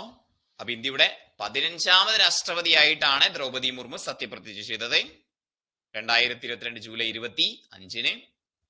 സത്യവാചകം ചൊല്ലിക്കൊടുത്തത് NV രമണ, നൂത്തലപതി വെങ്കടരമണ, സുപ്രീം കോടതി ചീഫ് ജസ്റ്റിസ്. രാഷ്ട്രപതി തെരഞ്ഞെടുപ്പ് നടന്നത് 2022 ജൂലൈ 18 എന്ന പോയിന്റും എന്ത് ചെയ്യാം, നോട്ട് ചെയ്ത് വെക്കാം. ഓക്കെ, സെറ്റ് അല്ലേ? യെസ്, ഓക്കെ അല്ലേ? ഓക്കെ അല്ലേ? ഇനി രാഷ്ട്രപതി തെരഞ്ഞെടുപ്പിൽ ഏറ്റവും കൂടുതൽ വോട്ട് മൂല്യമുള്ള സംസ്ഥാനം ഉത്തർപ്രദേശാണ്. രാഷ്ട്രപതി തെരഞ്ഞെടുപ്പിൽ ഏറ്റവും കുറവ് വോട്ട് മൂല്യമുള്ള സംസ്ഥാനം സിക്കിമാണ്. ഏറ്റവും കൂടുതൽ പ്രയോറിറ്റി അല്ലെങ്കിൽ ഇൻഡെക്സ് ഉള്ളത് ഉത്തർപ്രദേശിൽ നിന്നാണ്. വോട്ട് മൂല്യമുള്ളത് ഉത്തർപ്രദേശിൽ നിന്നാണ്. ഏറ്റവും കുറവ് വോട്ട് മൂല്യമുള്ള സംസ്ഥാനം ഏതാന്ന് ചോദിച്ചു കഴിഞ്ഞാല് അത് സിക്കിമാണ് എന്ന പോയിന്റ് കൂടി എന്ത് ചെയ്യാം, നോട്ട് ചെയ്ത് കേട്ടോ. അപ്പൊ രാഷ്ട്രപതി തെരഞ്ഞെടുപ്പിലെ ഏറ്റവും കൂടുതൽ വോട്ട് മൂല്യമുള്ള സംസ്ഥാനം ഏതാന്ന് ചോദിച്ചു കഴിഞ്ഞാൽ ഉത്തർപ്രദേശ്. രാഷ്ട്രപതി തെരഞ്ഞെടുപ്പിൽ ഏറ്റവും കുറവ് വോട്ട് മൂല്യമുള്ള സംസ്ഥാനം ഏതാന്ന് ചോദിച്ചു കഴിഞ്ഞാൽ സിക്കിമാണ് എന്ന പോയിന്റ് കൂടി എന്ത് ചെയ്യാം, ഓർത്ത് വെക്കാം കേട്ടോ. സിക്കിം ആണ് എന്ന പോയിന്റ് കൂടി നിങ്ങൾക്ക് എന്ത് ചെയ്യാം, ഓർത്ത് പഠിച്ച് സെറ്റാക്കി വെക്കാം. Okay, yes. ഇനി പാർലമെന്റിന്റെ ഇരുസഭകളിലും അംഗമാകാതെ രാഷ്ട്രപതിയാവുന്ന മൂന്നാമത്തെ വ്യക്തിയാണ് ദ്രൗപദി മുർമു എന്ന് പഠിച്ചു വെക്കാം. Okay, yes. പാർലമെന്റിന്റെ ഇരുസഭകളിൽ, അതായത് രാജ്യസഭയിലും ലോക്സഭയിലും അംഗമാകാതെ രാഷ്ട്രപതിയാവുന്ന മൂന്നാമത്തെ വ്യക്തി. അപ്പൊ ആരൊക്കെ ആയിട്ടുണ്ട്? രാജേന്ദ്ര പ്രസാദ് അങ്ങനെ വന്ന ആളാണ്. APJ അബ്ദുൽ കലാം അങ്ങനെ വന്ന ആളാണ്. മൂന്നാമത്തെ വ്യക്തിയാണ് പാർലമെന്റിന്റെ ഇരുസഭകളിലും അംഗമാകാതെ രാഷ്ട്രപതിയാവുന്ന മൂന്നാമത്തെ വ്യക്തിയാണ് നമ്മുടെ ദ്രൗപദി മുർമു എന്ന് പഠിച്ചു വെക്കാം. നമ്മുടെ രാഷ്ട്രപതിയായ ദ്രൗപദി മുർമു എന്ന പോയിന്റ് എന്ത് ചെയ്യാം, പഠിച്ച് വെക്കാം, സെറ്റാക്കി പോകാം. 2022 രാഷ്ട്രപതി തെരഞ്ഞെടുപ്പിലെ റിട്ടേണിംഗ് ഓഫീസർ ആരാണ്? PC മോദി. നരേന്ദ്രമോദി അല്ല, PC മോദി. സെക്രട്ടറി ജനറൽ രാജ്യസഭയുടെ സെക്രട്ടറി ജനറൽ ആണ് PC മോദി. അദ്ദേഹമാണ് രാഷ്ട്രപതി തെരഞ്ഞെടുപ്പിന്റെ റിട്ടേണിംഗ് ഓഫീസർ എന്ന പോയിന്റും കൂടെ പഠിച്ചു വെച്ച് കഴിഞ്ഞാല് അടുത്ത പരീക്ഷയ്ക്ക് ഇതുമായി ബന്ധപ്പെട്ട ചോദ്യം ചോദിക്കണം എന്ന് PSC വിചാരിച്ചാൽ നമുക്ക് അതിൽ നിന്നുള്ള മാർക്ക് സ്കോർ ചെയ്യാൻ വേണ്ടിയിട്ട് സാധിക്കില്ലേ? അപ്പൊ എത്രാമത്തെ രാഷ്ട്രപതിയായിരുന്നു ദ്രൗപദി മുർമു? എത്രാമത്തെ രാഷ്ട്രപതിയായിരുന്നു ദ്രൗപദി മുർമു? പറഞ്ഞേ. 15ാമത്തെ രാഷ്ട്രപതിയാണ് അല്ലെ? യെസ്. ആദിവാസി വിഭാഗത്തിൽ നിന്നുള്ള എത്രാമത്തെ രാഷ്ട്രപതിയാണെന്ന് ചോദിച്ചു കഴിഞ്ഞാൽ ആദിവാസി വിഭാഗത്തിൽ നിന്നുള്ള എത്രാമത്തെ രാഷ്ട്രപതിയാന്ന് ചോദിച്ചു കഴിഞ്ഞാൽ യെസ്, 15ാമത് രാഷ്ട്രപതിയാണ്. യെസ്. ഇനി ഏത് ആദിവാസി വിഭാഗത്തിൽ നിന്നുള്ള രാഷ്ട്രപതി ആയിരുന്നു എന്ന് ചോദിച്ചു കഴിഞ്ഞാൽ സന്താളാണ്. ഒഡീഷയിലെ മികച്ച MLAക്കുള്ള നിൽക്കന്ത് പുരസ്കാരം ലഭിച്ചു 2007 എന്ന് പഠിച്ചു വെക്കാം. ഏത് സംസ്ഥാനത്തിന്റെ ഗവർണർ ആയിരുന്നു എന്ന് ചോദിച്ചു കഴിഞ്ഞാൽ ജാർഖണ്ഡിന്റെ ഗവർണർ ആയിരുന്നു എന്ന് പഠിച്ചു വെക്കാം. കാലാവധി പൂർത്തിയാക്കിയ ആദ്യത്തെ ജാർഖണ്ഡിന്റെ ഗവർണറാണ് എന്ന പോയിന്റും എന്ത് ചെയ്യാം, പഠിച്ച് വെക്കാം കേട്ടോ. പിന്നെ നമ്മൾ പഠിച്ചു ഏറ്റവും പ്രായം കുറഞ്ഞ രാഷ്ട്രപതി 58-ലെങ്ങാണ്ടാണ് ജനിച്ചത് കേട്ടോ. പ്രായം കുറഞ്ഞ സ്വതന്ത്ര ഇന്ത്യയിൽ ജനിച്ച ആദ്യത്തെ രാഷ്ട്രപതി കൂടിയാണ് ദ്രൗപദി മുർമു എന്ന് പഠിച്ചു വെക്കാം. എന്നായിരുന്നു ഈ പറയുന്ന രാഷ്ട്രപതി തെരഞ്ഞെടുപ്പ് നടന്നതെന്ന് ഓർമ്മയില്ലേ? 2022 ജൂലൈ 25-നാണ് 15ാമത് രാഷ്ട്രപതിയായിട്ട് നമ്മുടെ ദ്രൗപദി മുർമു സത്യപ്രതിജ്ഞ ചെയ്യുന്നത്. ആരാണ് സത്യവാചകം ചൊല്ലിക്കൊടുത്തത് എന്ന് ചോദിച്ചു കഴിഞ്ഞാൽ സത്യവാചകം ചൊല്ലിക്കൊടുത്തത് ആരെന്ന് ചോദിച്ചു കഴിഞ്ഞാൽ നൂതലപതി വെങ്കടരമണയാണ് എന്ന പോയിന്റ് പഠിച്ചു വെക്കാം. എന്നാണ് രാഷ്ട്രപതി തെരഞ്ഞെടുപ്പ് നടന്നതെന്ന് ചോദിച്ചു കഴിഞ്ഞാൽ രാഷ്ട്രപതി തെരഞ്ഞെടുപ്പ് നടന്നത് എന്താന്ന് ചോദിച്ചു കഴിഞ്ഞാൽ 2022 ജൂലൈ 18-നാണ് എന്ന പോയിന്റ് പഠിച്ചു വെക്കാം.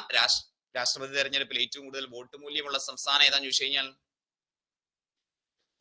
അത് ഉത്തർപ്രദേശാണെന്ന് പഠിച്ചു വെക്കാം. രാഷ്ട്രപതി തെരഞ്ഞെടുപ്പിൽ ഏറ്റവും കുറവ് വോട്ട് മൂല്യമുള്ള സംസ്ഥാനം ഏതാന്ന് ചോദിച്ചു കഴിഞ്ഞാൽ ഏറ്റവും കുറവ് വോട്ട് മൂല്യമുള്ള സംസ്ഥാനം ഏതാന്ന് ചോദിച്ചു കഴിഞ്ഞാൽ യെസ്, അത് സിക്കിമാണ് എന്ന് പഠിച്ചു വെക്കാം. ഓക്കെ, ഇരുസഭകളിലും പങ്കെടുക്കാതെ നേരിട്ട് രാഷ്ട്രപതിയായ എത്രാമത്തെ വ്യക്തിയാണ് ദ്രൗപദി മുർമു എന്ന് ചോദിച്ചു കഴിഞ്ഞാൽ യെസ്, ഇരുസഭകളിലും പങ്കെടുക്കാതെ എത്തിയ മൂന്നാമത്തെ രാഷ്ട്രപതിയാണ് എന്ന് പഠിച്ചു വെക്കാം. രാജേന്ദ്ര പ്രസാദും APJ അബ്ദുൽ കലാമും അങ്ങനെ ആയിട്ടുണ്ട്.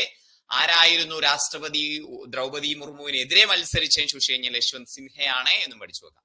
അപ്പൊ അടുത്ത ഇനി ചിലപ്പോൾ ഉപരാഷ്ട്രപതി എടുക്കാൻ സാധ്യതയുണ്ട് കേട്ടോ. അടുത്ത പരീക്ഷയ്ക്ക് ചിലപ്പോൾ ഉപരാഷ്ട്രപതി എടുക്കും. ഏകദേശം ഒരേ സമയത്ത് തന്നെയായിരുന്നു, കുറച്ചു മുന്നേ അല്ലെ. ഇന്ത്യയുടെ 14ാമത് ഉപരാഷ്ട്രപതിയായി തിരഞ്ഞെടുത്ത ആളാണ് ജഗദീപ് ധൻകർ. ഉപരാഷ്ട്രപതി ആവുന്നതിന് മുമ്പ് പശ്ചിമ ബംഗാളിന്റെ ഗവർണറായിരുന്നു. അപ്പൊ നമ്മുടെ ഇപ്പോഴത്തെ ഉപരാഷ്ട്രപതി ആരാന്ന് ചോദിച്ചു കഴിഞ്ഞാൽ ജഗദീപ് ധൻകർ ആണ്. ആരാണ്? ജഗദീപ് ധൻകർ. അപ്പോ 14ാമത് ഉപരാഷ്ട്രപതിയായി തിരഞ്ഞെടുത്തത് ജഗദീപ് ധൻകറിനെ. നമ്മുടെ പശ്ചിമ ബംഗാളിന്റെ ഗവർണർ ജനറൽ ആയിരുന്നു ഉപരാഷ്ട്രപതിയായിരുന്ന ജഗ്ദീപ് ധൻഖർ എന്ന് ഉപരാഷ്ട്രപതി ആയിട്ടുള്ള ജഗ്ദീപ് ധൻഖർ എന്ന് പഠിച്ചു വെക്കാം. ജഗ്ദീപ് ധൻഖറിനെതിരെ മത്സരിച്ച സ്ഥാനാർത്ഥി മാർഗരറ്റ് ആൽവ. മാർഗരറ്റ് ആൽവയാണ്. പക്ഷെ യശ്വന്ത് സിൻഹയായിരുന്നു നമ്മുടെ ദ്രൗപദി മുർമുവിനെതിരെ മത്സരിച്ചതെങ്കിൽ ജഗ്ദീപ് ധൻഖറിനെതിരെ മത്സരിച്ച സ്ഥാനാർത്ഥി മാർഗരറ്റ് ആൽവ എന്ന് പഠിച്ചു. മാർഗരറ്റ് ആൽവ കേട്ടോ. യെസ്, 1997 ശേഷം നടന്ന 6 ഉപരാഷ്ട്രപതി തെരഞ്ഞെടുപ്പിൽ ഏറ്റവും കൂടുതൽ ഭൂരിപക്ഷം നേടി വിജയിച്ചതും ജഗ്ദീപ് ധൻഖറാണ്. 97 ശേഷം നടന്നത്.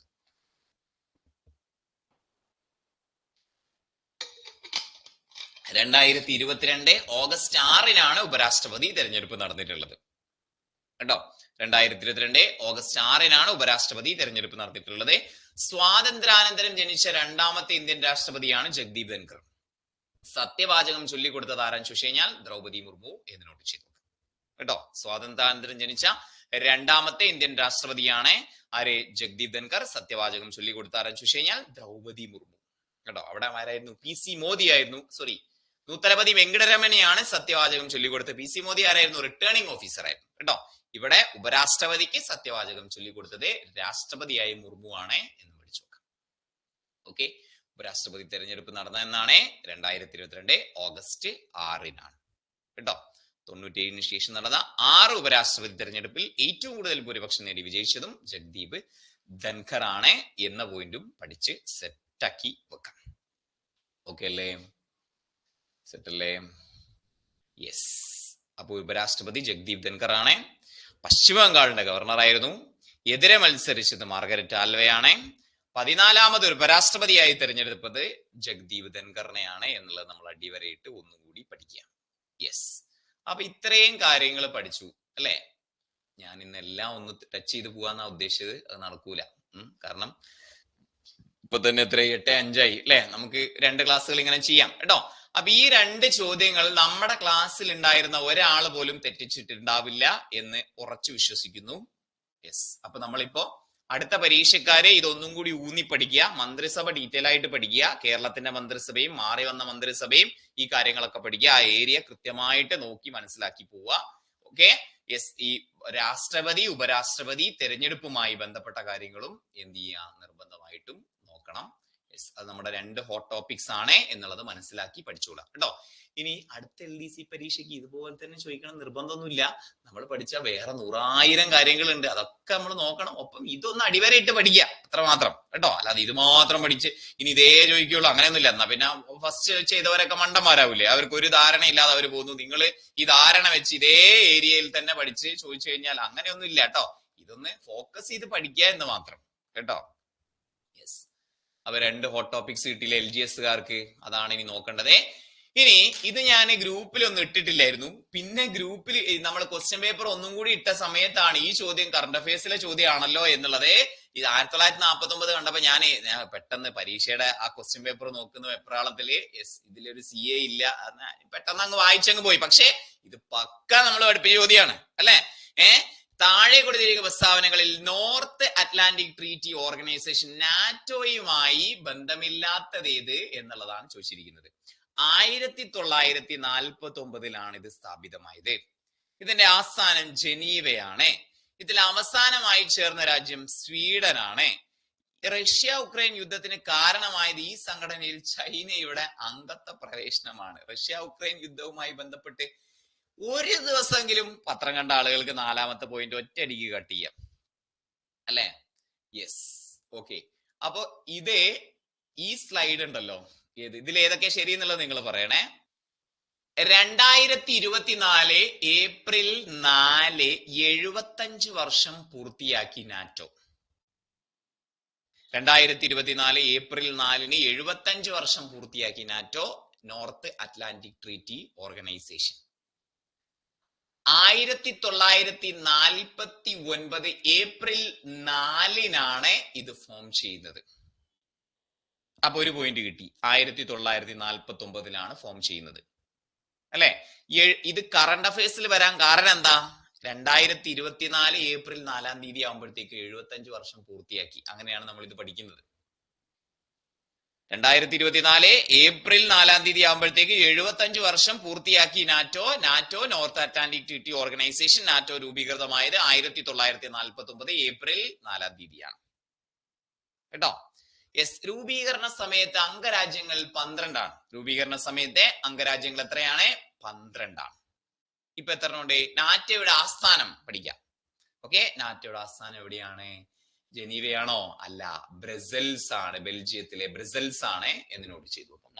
നാറ്റോയുടെ ആസ്ഥാനം നോർത്ത് അറ്റ്ലാന്റിക് ട്രീറ്റി ഓർഗനൈസേഷൻ.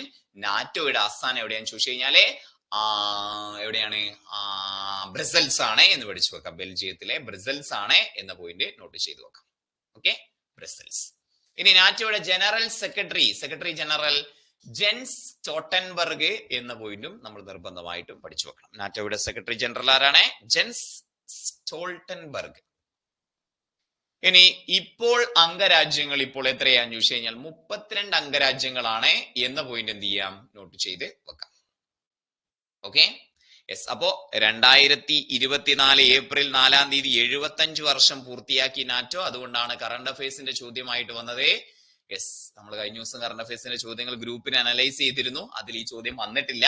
കാരണം 1949 കാണുമ്പോൾ ഞാൻ വല്ല ഹിസ്റ്ററിയാണെന്ന് വിചാരിച്ച് സ്കിപ്പ് ചെയ്തായിരിക്കും. കറണ്ട് അഫയേഴ്സ് പിന്നെ അവിടെ ഇവിടെയല്ലേ കിടക്കുന്നത്, പെട്ടെന്ന് നോക്കായിരുന്നു കേട്ടോ.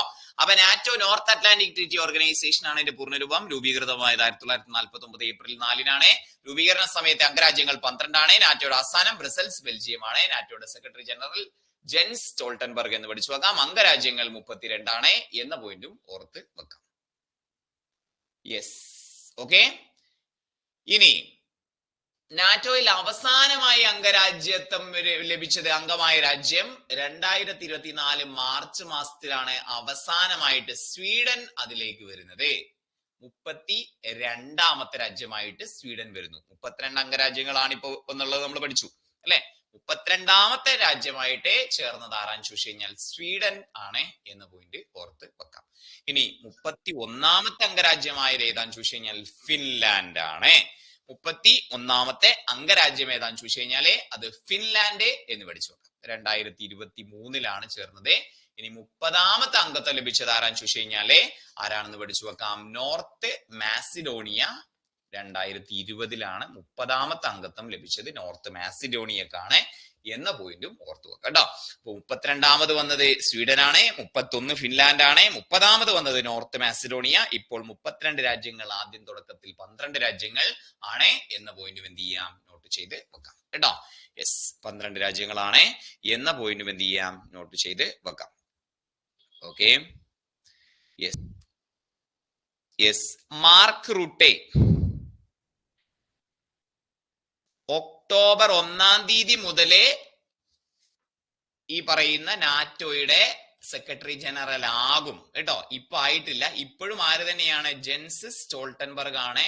ഒക്ടോബർ 1 മുതൽ നാറ്റോയുടെ സെക്രട്ടറി ജനറൽ ആയിട്ട് മാർക്ക് റൂട്ടെ കേട്ടോ. മാർക്ക് റൂട്ടെ വരും എന്നുള്ള ഒരു ന്യൂസ് കൂടിയുണ്ട് കേട്ടോ. മാർക്ക് റൂട്ടെ മുൻ പ്രൈം മിനിസ്റ്റർ ആയിരുന്ന അല്ലെ. മാർക്ക് റൂട്ടെ 10 years ഈ പറയുന്ന സ്റ്റോൾട്ടൻബർഗ് ഉണ്ടല്ലോ, ആഫ്റ്റർ 10 years 10 വർഷത്തിന് ശേഷമാണ് ജെൻ സ്റ്റോൾട്ടൻബർഗിന്റെ സ്ഥാനം ഒഴിയുന്നത്. അതിനുശേഷം ഒക്ടോബർ 1 മാർക്ക് റൂട്ടെ വരും എന്നുള്ള പോയിന്റ് ഓർത്തു വെക്കാം കേട്ടോ. ഒക്ടോബർ 1 മുതലാണ് മാർക്ക് റൂട്ടെ വരുന്നത്. അതും കൂടി ആ കൂട്ടത്തിലേക്ക് കൂട്ടിച്ചേർത്ത് വെക്കാം. മാർക്ക് റൂട്ടെ ഇപ്പൊ സ്റ്റോൾട്ടൻബർഗ് തന്നെയാണ് കേട്ടോ. മാർക്ക് റൂട്ടെ ഒക്ടോബർ 1 മുതലേ ആകും എന്ന പോയിന്റും ഓർത്ത് വെക്കാം. ഓക്കെ, അപ്പൊ നാറ്റോയുമായി ബന്ധപ്പെട്ട ചോദ്യങ്ങൾ നമ്മൾ അവിടെ കണ്ടു. 2023 ലുധിയാനയിലാണ് നടക്കുന്നത്. ജാസറിന്റെ പോയിന്റ് കൂടെ കൂട്ടിച്ചേർക്കാം. നാറ്റോ സമ്മിറ്റ് 2023 ലുധിയാനയിൽ, 2024 വാഷിംഗ്ടൺ, 2025 നെതർലാൻഡ്. അതും കൂടി ഒന്ന് കൂട്ടിച്ചേർത്ത് വെക്കാം കേട്ടോ. NATO summit 2023 Ludhiana, 2024 Washington, 2025 Netherland. നാറ്റോയുടെ സമ്മിറ്റ് കേട്ടോ, അതുകൂടി കൂട്ടിച്ചേർത്ത് വെക്കാം.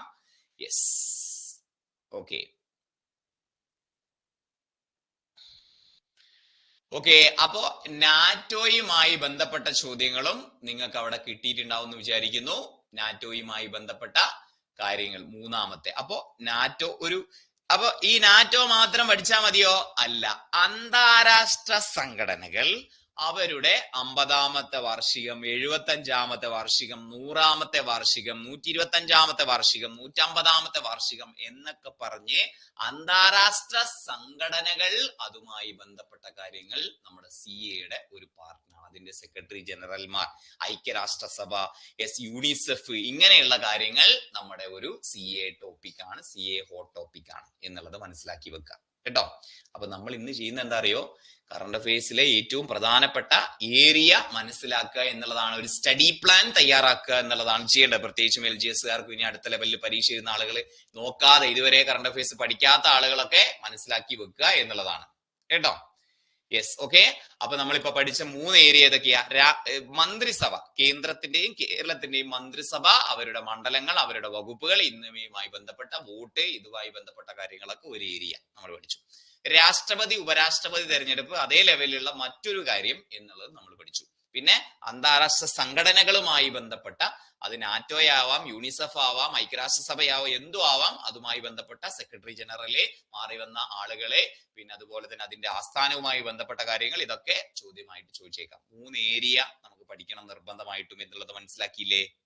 കറണ്ട് അഫയേഴ്സ് ഏരിയ മനസ്സിലാക്കി പഠിച്ചാൽ മതിയെന്നേ കേട്ടോ. കറണ്ട് അഫയേഴ്സ് ആണ് ഏറ്റവും സിമ്പിൾ ഉള്ള കാര്യം എന്ന് ഞാൻ പറഞ്ഞു കഴിഞ്ഞാൽ നിങ്ങൾക്ക് നിഷേധിക്കാൻ പറ്റുമോ? അങ്ങനെയൊന്നും പറയാൻ പറ്റില്ല. ബുദ്ധിമുട്ടാക്കണം എന്ന് വിചാരിച്ച് ചോദിച്ചു കഴിഞ്ഞാൽ ഏറ്റവും ബുദ്ധിമുട്ടുള്ളത് കറണ്ട് അഫെയർ ആയിരിക്കും, അല്ലെ?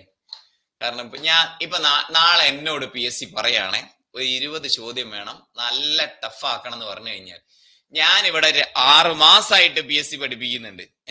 എന്നിട്ട് ഞാൻ നല്ല ടഫ് ആക്കണം എന്ന് പറയുകയാണെങ്കിൽ ഈ വേണമെങ്കിൽ 20-ൽ 20 നിങ്ങൾക്ക് ആർക്കും കിട്ടാത്ത ചോദ്യം ഉണ്ടാക്കാൻ എന്നെ കൊണ്ടും നിങ്ങളെ കൊണ്ടൊക്കെ പറ്റൂലേ? പറ്റൂലേ? 20-ൽ 20 ആർക്കും കിട്ടാത്ത ചോദ്യങ്ങൾ വേണമെങ്കിൽ ഞാൻ ഉണ്ടാക്കി കൊടുക്കാം. അതൊക്കെ പറ്റും. അപ്പൊ നമ്മള് റൂട്ട് മനസ്സിലാക്കി പഠിക്കുക. പിന്നെ വളരെ ടൈറ്റ് ആക്കി കഴിഞ്ഞാൽ പിന്നെ അതെന്താണ്, അത് എല്ലാവർക്കും ടൈറ്റ് ആയിരിക്കും. കാരണം എല്ലാവരും ഈ പഠിക്കുന്ന റൂട്ട് എന്ന് പറയുന്നത്, മനസ്സിലാക്കി പഠിക്കുന്നവരുടെ റൂട്ട് എന്ന് പറയുന്നത് സെയിം ആണ്, അല്ലെ? യെസ്. അപ്പോ ഓക്കെ, യെസ്. അപ്പോ റൂട്ട് മനസ്സിലാക്കി തന്നെയാണ് നമ്മൾ പോകുന്നത് എന്നുള്ളതാണ് കഴിഞ്ഞ പരീക്ഷ വരെ നമ്മൾ തെളിയിച്ചിട്ടുള്ളത്. തുടരാം കേട്ടോ. ഇപ്പോഴത്തെ കേരള ഹൈക്കോടതി ചീഫ് ജസ്റ്റിസ് ആരാണ് എന്ന് ചോദിച്ചു കഴിഞ്ഞാൽ, ഇത് കുറച്ചു പേർക്കൊക്കെ ചിലപ്പോ പരീക്ഷാ ഹാളിൽ കൺഫ്യൂഷൻ അടിച്ചിട്ടുണ്ടാവും. കാരണം ആശിഷ് ജിതേന്ദ്ര ദേശായി ആണ് അതുവരെയാണ് നമ്മൾ പഠിച്ചിട്ടുള്ളത്. ഇത് നോക്കിയാൽ അപ്പൊ നിങ്ങൾ അടുത്ത ഘട്ടം LDC പരീക്ഷയൊക്കെ എഴുതുന്ന ആളുകള് ശ്രദ്ധിക്കേണ്ട ഒരു കാര്യം എന്താന്ന് വെച്ച് കഴിഞ്ഞാല്, കഴിഞ്ഞ ആഴ്ചയിലെ പത്രത്തിൽ വരുന്ന കാര്യങ്ങൾ വരെ നമ്മൾ നോക്കി പോകണം എന്നുള്ളതാണ്. അല്ലെ? അതായത് പണ്ടൊക്കെ ഒരു 3 മാസം മുന്നേ ഉള്ള PSC 3 മാസം മുന്നേ ഉള്ള ഫാക്ട് വരെയാണ് PSC ചോദിക്കാറുണ്ടായിരുന്നുള്ളൂ. അപ്പൊ 3 മാസം മുന്നത്തെ ഫാക്ട്, അപ്പൊ ഇത് ക്വസ്റ്റ്യൻ പേപ്പർ തയ്യാറാക്കിയ സമയത്ത് ആശിഷ് ജിതേന്ദ്ര ദേശായി ആണ്, ഓപ്ഷൻ D ഒന്ന് ശരി എന്നുള്ളത്. യെസ്, എന്നുള്ളത്. അല്ല, പ്രൊവിഷനിൽ ഏതായിരുന്നു ആൻസർ കീ? ഏതായിരുന്നു പ്രൊവിഷനില്? ഇതിന്റെ പ്രൊവിഷൻ കീ ഏതായിരുന്നു? ഞാൻ നോക്കിയില്ല.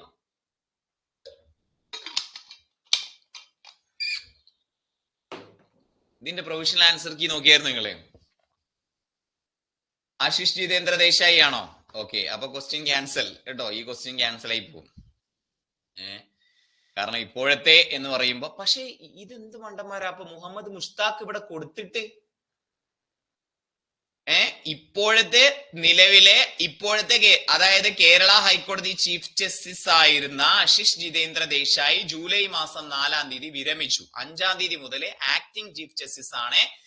പിന്നെ കോടതിയുടെ ജഡ്ജായിരുന്ന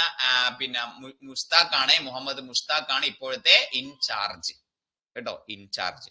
ഓക്കെ, യെസ്. പക്ഷേ ആശിഷ് ജിതേന്ദ്ര ദേശായി വിരമിച്ചിട്ടുണ്ട്. അപ്പൊ ഉത്തരം ഇതിൽ PSC ആശിഷ് ജിതേന്ദ്ര ദേശായി ആണ് കൊടുത്തത്. പക്ഷേ ഇത് മിക്കവാറും 90% ഇത് എന്ത് ചെയ്യും? ഡിലീറ്റ് ചെയ്തു പോകും. പക്ഷെ ഇപ്പോഴത്തെ ആക്ടിംഗ് ചീഫ് ജസ്റ്റിസ് ആരാന്ന് ചോദിച്ചു കഴിഞ്ഞാല് മുഹമ്മദ് മുഷ്താഖ് ആണ് കേട്ടോ. യെസ്, അതെങ്ങനെയാണ് നിങ്ങൾ എഴുതിയത് എന്നുള്ളത് അറിയില്ല. യെസ്, നമുക്ക് നിലവിലെ സാഹചര്യം എന്താന്നുള്ളത് നമുക്ക് എന്ത് ചെയ്യാം? യെസ്, ഒന്ന് ഓടിച്ച് പോകാം കേട്ടോ. നിലവിലെ ഇപ്പോഴത്തെ എന്ന് ചോദിക്കുകയാണെങ്കിൽ മുഷ്താഖ് കൊടുക്കുക. മുഷ്താഖ് ഓപ്ഷനിൽ ഇല്ലെങ്കിൽ ശരി, ആശിഷ് ജിതേന്ദ്ര ദേശായി. മുഷ്താഖ് വെച്ചിട്ട് ഇപ്പോഴത്തെ എങ്ങനെ ആശിഷ് ജിതേന്ദ്ര ദേശായിനെ പറയാൻ പറ്റുക? അതൊരിക്കലും പറയാൻ പറ്റില്ലല്ലോ കേട്ടോ. യെസ്, അപ്പൊ നമുക്ക് റീസെന്റ് ആയിട്ടുള്ള പേപ്പർ വരെ ജൂലൈ വരെ നമ്മൾ പഠിക്കണം എന്നുള്ളതാണ് ഇപ്പൊ നമുക്ക് മനസ്സിലാവുന്നത്. നമ്മൾ ഏതുവരെ പഠിച്ചിരുന്നു? മെയ് വരെയാണ് നമ്മളെ എന്ത് ചെയ്തത്? പഠിച്ചത്. ക്ലാസ്സിൽ ഡിസ്കസ് ചെയ്തത് ഈ മുഷ്താഖൊക്കെ നമ്മുടെ പത്രവാർത്ത കട്ടിംഗ് ആയിട്ട് നമ്മുടെ ഇൻസ്റ്റഗ്രാമിലും വെബ്സൈറ്റിലൊക്കെ നമ്മളെ അപ്ലോഡ് ചെയ്തതാണ് കേട്ടോ. കേരള ഹൈക്കോടതിയുടെ ആക്ടിംഗ് ചീഫ് ജസ്റ്റിസ് ആണ് ആര്? നമ്മുടെ മുഷ്താഖ്. 2024 ജൂലൈ 5-ാം തീയതി മുതൽ. Okay, yes. അപ്പോ മുഹമ്മദ് മുഷ്താഖ് 2024 ജൂലൈ 5 മുതലാണ് കേരള ഹൈക്കോടതിയുടെ ആക്ടിംഗ് ചീഫ് ജസ്റ്റിസ് ആയിട്ട് വരുന്നത് കേട്ടോ. Yes, okay, yes. ഇനി ചീഫ് ജസ്റ്റിസ് ആയിരുന്ന ആശിഷ് ജിതേന്ദ്ര ദേശായി വിരമിച്ചു. 2023 ജൂലൈയിൽ കേരള ഹൈക്കോടതി ചീഫ് ജസ്റ്റിസ് ആയി നിയമിതനായ ആളാണ് ആശിഷ് ജിതേന്ദ്ര ദേശായി. എപ്പോ? 2023 ജൂലൈയിൽ കേട്ടോ.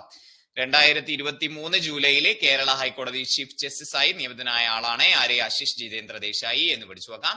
കേരള ഹൈക്കോടതിയുടെ 38ാമത്തെ ചീഫ് ജസ്റ്റിസ് ആയിരുന്നു ആര്? ആശിഷ് ജിതേന്ദ്ര ദേശായി കേട്ടോ. ആശിഷ് ജിതേന്ദ്ര ദേശായി 38ാമത് ചീഫ് ജസ്റ്റിസ് ആയിരുന്നു എന്ന് പഠിച്ചു വെക്കാം. ഇപ്പോൾ ഉള്ളത് 39 എന്ന് നമുക്ക് പഠിക്കാൻ പറ്റില്ല. ആക്ടിംഗ് ചീഫ് ജസ്റ്റിസ് ആണ് മുഹമ്മദ് മുഷ്താഖ്. 2024 ജൂലൈ 5 മുതലാണ് ആയത് എന്ന് പഠിച്ചു വെക്കാം. Okay, yes. ഇനി അപ്പൊ അത് ആ പോയിന്റ് അങ്ങനെ മനസ്സിലാക്കി വെക്കാം കേട്ടോ.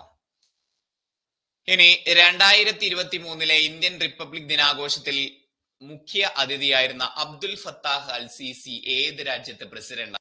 നമ്മുടെ ക്ലാസ്സിൽ എത്ര തവണ ഡിസ്കസ് ചെയ്തിട്ടുണ്ടെന്ന് ആർക്കെങ്കിലും പറയാൻ പറ്റുമോ? യെസ്, ഒരിക്കലും പറയാൻ പറ്റില്ല. കാരണം അത്രയും തവണ നമ്മൾ റിപ്പീറ്റ് ചെയ്തൊരു ചോദ്യമാണ്. Egyptian president Abdul Fattah al Sisi അല്ലെ. 2023 റിപ്പബ്ലിക് ദിന ആഘോഷങ്ങളുടെ ഭാഗമായിരുന്ന മുഖ്യ അതിഥിയാണ് അബ്ദുൽ ഫത്താഹ് അൽ സിസി എന്ന പോയിന്റ് എന്ത് ചെയ്യാം? നോട്ട് ചെയ്ത് വെക്കാം അല്ലെ. സ്ഥിരം ക്വസ്റ്റ്യൻ ആയിരുന്നു, സ്ഥിരമായിട്ട് എടുത്തിരുന്ന ചോദ്യമാണ് അബ്ദുൽ ഫത്താഹ് അൽ സിസി. അപ്പോ റിപ്പബ്ലിക് ദിനം, സ്വാതന്ത്ര്യ ദിനം എന്നിവയുമായി ബന്ധപ്പെട്ട കാര്യങ്ങൾ നമ്മൾ എന്ത് ചെയ്യണം? പഠിച്ച് വെക്കണം എന്നുള്ള കാര്യം അതിൽ നിന്ന് മനസ്സിലാക്കി വെക്കുക കേട്ടോ. അപ്പൊ നമ്മൾ ഏരിയ കേന്ദ്രമന്ത്രിസഭ, കേരളത്തിന്റെ മന്ത്രിസഭയുമായി ബന്ധപ്പെട്ട കാര്യങ്ങൾ, രാഷ്ട്രപതി ഉപരാഷ്ട്രപതി തെരഞ്ഞെടുപ്പുമായി ബന്ധപ്പെട്ട കാര്യങ്ങൾ, പിന്നെ എന്താണ് നമ്മുടെ റിപ്പബ്ലിക് ദിനം, സ്വാതന്ത്ര്യ ദിനവുമായി ബന്ധപ്പെട്ട കാര്യങ്ങൾ. യെസ്, ഓക്കെ, റിപ്പബ്ലിക് ദിനം, സ്വാതന്ത്ര്യ ദിനവുമായി ബന്ധപ്പെട്ട കാര്യങ്ങൾ. പിന്നെ നമ്മുടെ ഹൈക്കോടതി, സുപ്രീം കോടതി, ഇതിൽ മാറി വന്ന നിയമനങ്ങൾ, ഇതൊക്കെ നമ്മൾ എന്ത് ചെയ്യണം? നിയമനങ്ങൾ കുറച്ചും കൂടെ ഇമ്പോർട്ടന്റ് ആയിട്ട് നോക്കണം അല്ലെ എന്നുള്ളത് നമ്മൾ മനസ്സിലാക്കി വെച്ചിട്ടുണ്ട്. ഓക്കെ, ഇനി ഇത് നമ്മുടെ ക്ലാസ്സിൽ എത്ര തവണ ഡിസ്കസ് ചെയ്താണ്? പിന്നെ എല്ലാവരും പഠിക്കുന്ന കാര്യം തന്നെയാണ്. സ്നേഹസാന്ത്വനം പദ്ധതി ആർക്കാണ് നൽകി വരുന്നത്? തലേ ദിവസത്തെ നമ്മുടെ കേരള ഗവർണൻസിന്റെ ക്ലാസ്സിലും കൂടി നമ്മൾ ഇത് ഡിസ്കസ് ചെയ്തതാണ് കേട്ടോ അല്ലെ. കേരള ഗവർണൻസിന്റെ ക്ലാസ്സിൽ കൂടി നമ്മൾ ഡിസ്കസ് ചെയ്തതാണ്. സ്നേഹസാന്ത്വനം പദ്ധതി നൽകി വരുന്നത് ആർക്കാണ് എന്ന് ചോദിച്ചു കഴിഞ്ഞാൽ, യെസ്, ഓക്കെ, സ്നേഹസാന്ത്വനം പദ്ധതി സംസ്ഥാനത്തെ എൻഡോസൾഫാൻ ഇരകൾക്കുള്ള പ്രതിമാസ ധനസഹായ പദ്ധതിയാണ്. സ്നേഹസാന്ത്വനം പദ്ധതി ആണോ? കുഷ്ഠരോഗികൾക്ക് നൽകുന്ന ധനസഹായ പദ്ധതിയാണോ? പ്രമേഹ ബാധിതരായ കുട്ടികൾക്ക് നൽകുന്ന ധനസഹായ പദ്ധതിയാണോ? സിക്കിൾ സെൽ അനീമിയക്ക് നൽകുന്ന ധനസഹായ പദ്ധതിയാണോ? ആർക്കാണ്?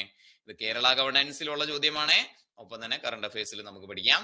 സ്നേഹസാന്ത്വനം പദ്ധതി ആർക്കാണ് നൽകി വരുന്നത് ചോദിച്ചു കഴിഞ്ഞാല്, യെസ്, അത് ആർക്കാണ്?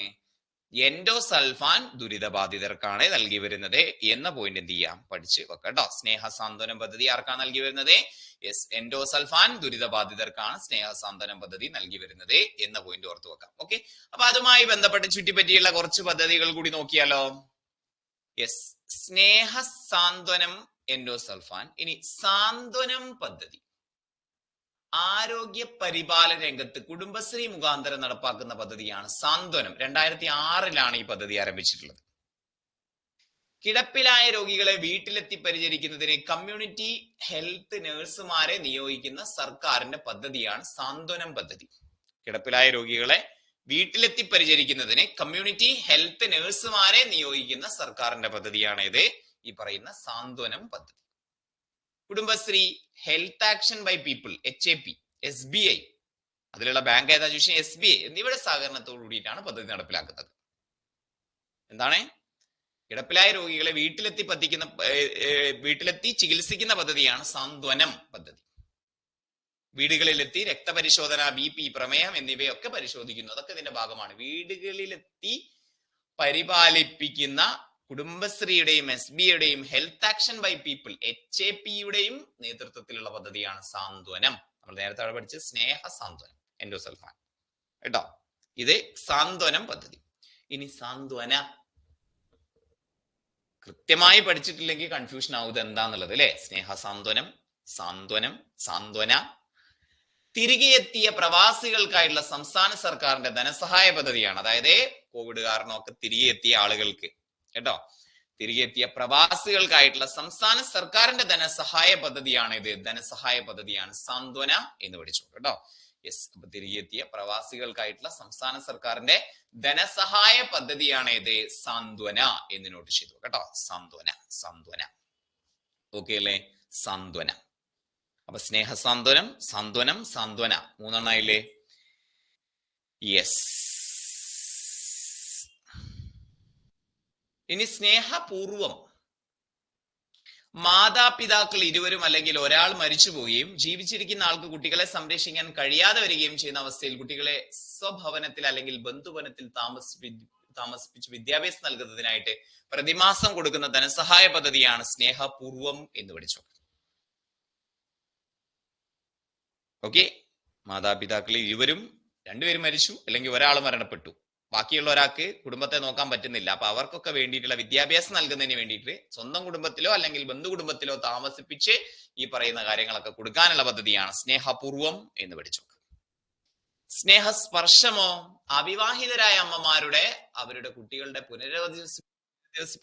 പുനരധിവസിപ്പിക്കാനായിട്ട് കേരള സർക്കാർ ആരംഭിച്ച പദ്ധതിയാണ് സ്നേഹസ്പർശം. സീതാലയം സ്ത്രീകളുടെ മാനസികാരോഗ്യവും സാമൂഹിക ശാക്തീകരണം ഉറപ്പുവരുത്തുന്നതിനായിട്ട് സംസ്ഥാന ഹോമിയോപ്പതി വകുപ്പ് ആരംഭിച്ച പദ്ധതിയാണ് ഇത് സീതാലയം എന്ന് പഠിച്ചു. സീതാലയം ഉണ്ടോ? സ്ത്രീകളുടെ മാനസികാരോഗ്യവും സാമൂഹിക ശാക്തീകരണവും ഉറപ്പുവരുത്തുന്നതിനായിട്ട് സംസ്ഥാന ഹോമിയോപ്പതി വകുപ്പ് ആരംഭിച്ച പദ്ധതിയുടെ പേരാണ് എന്തേ? സീതാലയം എന്ന് പഠിച്ചു. സീതാലയം. അപ്പോ സ്നേഹപൂർവം, സ്നേഹസ്പർശം, സീതാലയം. മാതാപിതാക്കൾ മരിച്ചവരുടെ കുട്ടികൾക്ക് വേണ്ടിയുള്ള പദ്ധതി സ്നേഹപൂർവം. അവിവാഹിതരായ അമ്മമാരുടെ കുട്ടികളുടെ പുനരധിവസിപ്പിക്കാൻ വേണ്ടിയുള്ള പദ്ധതിയാണ് സ്നേഹസ്പർശം. സ്ത്രീകളുടെ മാനസികാരോഗ്യവും സാമൂഹിക ശാക്തീകരണവും ഉറപ്പുവരുത്തുന്നതിനായിട്ട് സംസ്ഥാന ഹോമിയോപ്പതി വകുപ്പ് ആരംഭിച്ച പദ്ധതി ഏതാന്ന് ചോദിച്ചു കഴിഞ്ഞാൽ സീതാലയം എന്നും നോട്ട് ചെയ്തു നോക്കാം. അപ്പൊ സ്നേഹസാന്ത്വനം, സാന്ത്വനം, സാന്ത്വന, സ്നേഹപൂർവം, സ്നേഹസ്പർശം, സീതാലയം. സെറ്റല്ലേ? പദ്ധതികൾ ഇപ്പൊ ഭയങ്കര ട്രെൻഡിങ് ആണ്. എത്ര ചോദ്യമാണ് പദ്ധതി ഉണ്ടായിരുന്നത് അല്ലേ? നമ്മളെ മിഠായി ഒക്കെ ചോദിച്ചില്ലേ? ടൈപ്പ് 1 പ്രമേയം കഴിഞ്ഞ് തൊട്ട് തലേ ദിവസത്തെ ക്ലാസ്സിൽ നിന്ന് 3 പദ്ധതികളൊക്കെയാണ് ചോദിച്ചിട്ടുള്ളത് അല്ലേ? യെസ്. അപ്പൊ അടുത്തത് കഴിഞ്ഞില്ല, കുറച്ച് പദ്ധതിയും കൂടെ നോക്കാം കേട്ടോ. എന്താണ്?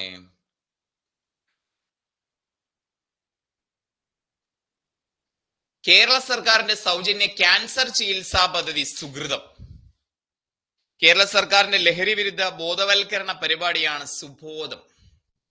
മാനസികാരോഗ്യ കേന്ദ്രങ്ങളിൽ നിന്ന് സുഖം പ്രാപിച്ചവർക്കുള്ള കേരള സർക്കാരിന്റെ പദ്ധതിയാണ് സ്നേഹക്കൂട്. മാനസികാരോഗ്യ കേന്ദ്രത്തിൽ നിന്ന് സുഖം പ്രാപിച്ചവർക്കുള്ള കേരള സർക്കാരിന്റെ പദ്ധതിയാണ് എന്ത്? സ്നേഹക്കൂട് എന്ന് നോട്ട് ചെയ്തു. റോഡ് അപകടങ്ങളിൽ മരണപ്പെടുന്നവർക്ക് അടിയന്തര ചികിത്സ ലഭ്യമാക്കുന്നതിന് കേരള പോലീസ് ആവിഷ്കരിച്ച പദ്ധതിയാണ് സ്മൈൽ. എന്താണ്? സ്മൈൽ എന്ന് നോട്ട് ചെയ്തു വെക്കാം. കുട്ടികൾക്കെതിരെയുള്ള ചൂഷണം തടയുന്നതിന് സാമൂഹ്യനീതി വകുപ്പ് ആരംഭിച്ച പദ്ധതിയാണ് ശരണബാല്യം. നവജാത ശിശുക്കളുടെ സമഗ്ര ആരോഗ്യ പരിശോധനയ്ക്കുള്ള ആരോഗ്യ വകുപ്പിന്റെ പദ്ധതിയാണ് ശലഭം. ശലഭം പദ്ധതി ആരംഭിച്ചത് 2012 എന്ന പോയിന്റും ഓർത്ത് വെക്കാം. Okay, yes. അപ്പോ കേരള സർക്കാരിന്റെ സൗജന്യ ക്യാൻസർ ചികിത്സാ പദ്ധതിയാണ് സുഹൃതം. കേരള സർക്കാരിന്റെ ലഹരി വിരുദ്ധ ബോധവൽക്കരണ ക്യാമ്പയിന്റെ പേരെന്താന്ന് ചോദിച്ചു കഴിഞ്ഞാൽ സുബോധം എന്ന് പഠിച്ചു വെക്കാം. മാനസികാരോഗ്യ കേന്ദ്രത്തിൽ നിന്ന് സുഖം പ്രാപിച്ചവർക്കുള്ള കേരള സർക്കാരിന്റെ പദ്ധതി ഏതാന്ന് ചോദിച്ചു കഴിഞ്ഞാൽ സ്നേഹക്കൂട് എന്ന് പഠിച്ചു വെക്കാം. റോഡ് അപകടങ്ങളിൽ പെടുന്നവർക്ക് അടിയന്തര ചികിത്സ നൽകുന്ന കേരള പോലീസ് ആവിഷ്കരിച്ച പദ്ധതിയാണ് സ്മൈൽ. കുട്ടികൾക്കെതിരെയുള്ള ചൂഷണം തടയുന്നതിന് സാമൂഹ്യനീതി വകുപ്പ് ആരംഭിച്ച പദ്ധതിയാണ് എന്ത്? ശരണബാല്യം എന്ന് പഠിച്ചു വെക്കാം. നവജാത ശിശുക്കളുടെ സമഗ്ര ആരോഗ്യ പരിശോധനയ്ക്കുള്ള ആരോഗ്യ വകുപ്പിന്റെ പദ്ധതി ഏതാന്ന് ചോദിച്ചു കഴിഞ്ഞാൽ ശലഭം പദ്ധതി എന്ന പോയിന്റും എന്ത് ചെയ്യാം? അവിടെ പഠിച്ച് വെക്കാം കേട്ടോ. ശലഭം പദ്ധതിയുടെ പേരെന്താണ്? ശലഭമാണ് എന്ന പോയിന്റ് എന്ത് ചെയ്യാം? നോട്ട് ചെയ്ത് വെക്കാം കേട്ടോ. ശലഭം എന്ന പോയിന്റും പഠിച്ച് വെക്കാം. Okay, yes. പദ്ധതികള് ഇനിയും ഒരുപാട് പദ്ധതികളുണ്ട്. അപ്പൊ ഇന്നത്തെ ക്ലാസ്സിലെ നമ്മളിവിടെ ഡിസ്കസ് ചെയ്ത ഏരിയാസ് എന്തൊക്കെയാണ്? നമ്മൾ സ്റ്റഡി പ്ലാൻ തയ്യാറാക്കുമ്പോൾ നമ്മൾ നിർബന്ധമായിട്ടും നമുക്ക് പരീക്ഷയ്ക്ക് നോക്കി പോകേണ്ട പോയിന്റുകൾ എന്തൊക്കെയാന്ന് ചോദിച്ചു കഴിഞ്ഞാല്, കേന്ദ്ര മന്ത്രിസഭ, കേരള മന്ത്രിസഭ, ഇപ്പൊ നടന്ന തെരഞ്ഞെടുപ്പുമായി ബന്ധപ്പെട്ട കാര്യങ്ങൾ നമ്മൾ നിർബന്ധമായി പഠിക്കണം. രാഷ്ട്രപതി, ഉപരാഷ്ട്രപതി തെരഞ്ഞെടുപ്പുമായി ബന്ധപ്പെട്ട കാര്യങ്ങൾ, കുറെ കാര്യങ്ങൾ നമ്മൾ ഇവിടെ പഠിച്ചു. ആ കാര്യങ്ങൾ കൃത്യമായി ഒന്നുകൂടി നോക്കണം. കേരള ഹൈക്കോടതി ചീഫ് ജസ്റ്റിസ്, സുപ്രീം കോടതിയുടെ ചീഫ് ജസ്റ്റിസ് എത്രാമത്തെയാണ്, എങ്ങനെയാമത്തെയാണ് എന്നുള്ള രൂപത്തിലുള്ള കാര്യങ്ങൾ പഠിക്കണം.